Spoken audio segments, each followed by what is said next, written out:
Të dashur qytetar, të nderuar përfaqësues të mediave, sot jemi përpara jush për të shpalosur një nga skandalet më të mëdha me parat publike në Tetov, konkretisht kontratën 15 vjeçare me kompaninë private Zauber Maher, të nënshkruar me 29 dhjetor të vitit 2022 nga kryetari aktual. Kjo kontratë është përplot me dispozita të dëmshme për Tetovën dhe për tetovarët. Në kontratë është nënshkruar me Zauber Maher, afati i marrëveshjes është vendosur për plot 15 vjet. Kjo do të thotë se qyteti po mbetet peng i një operatori të vetëm pa asnjë mundësi rivlerësimi apo korrigjimi të kushteve për gjithë periudhën sa është e vlefshme kontrata. Për më tepër, pasuria publike e qytetit, do me thënë 16 kamion, 2 ekskavator dhe pajisje tjera me vlerë rreth 600.000 euro, i është dhënë kompanisë private me një qira qesharake për vetëm 1.600 euro në muaj. Një çmim qesharak i krahasuar me vlerën reale të këtyre mjeteve. Edhe më skandaloze është klauzule e koncesionit ku komuna merr vetëm 1% të faturimit mujor.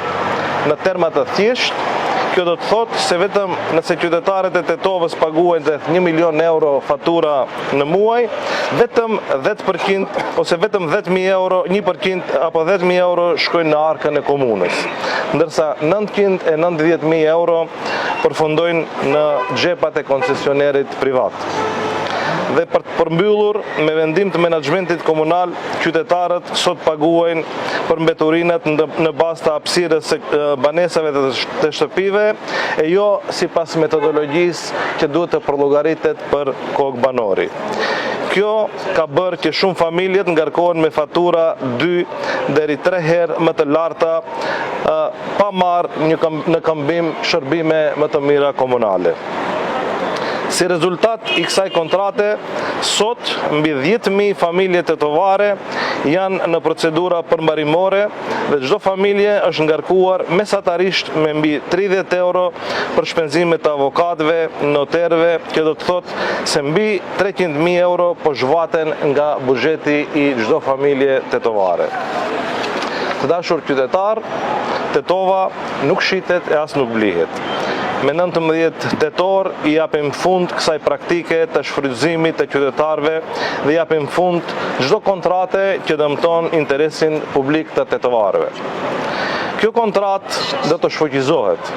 Gjithashtu, do të ndryshojmë metodologjinë e faturimit që qytetarët nuk do të paguajnë më sipas sipërfaqes së banesave apo të shtëpive të tyre, por për kokë banori në anvisëri në mënyrë të drejtë dhe të transparente. Është e patolerueshme që paratë e taksapaguesve tetovar përfundojnë në xhepat privat. Koha e politikave të papërgjegjshme do të marrë fund. Tetova dhe tetovarët do të paguajnë më pak, do të marrin shërbime më të mira dhe paratë publike do të kthehen aty ku e kanë vendin për Tetovën dhe tetovarët. Ju falenderoj.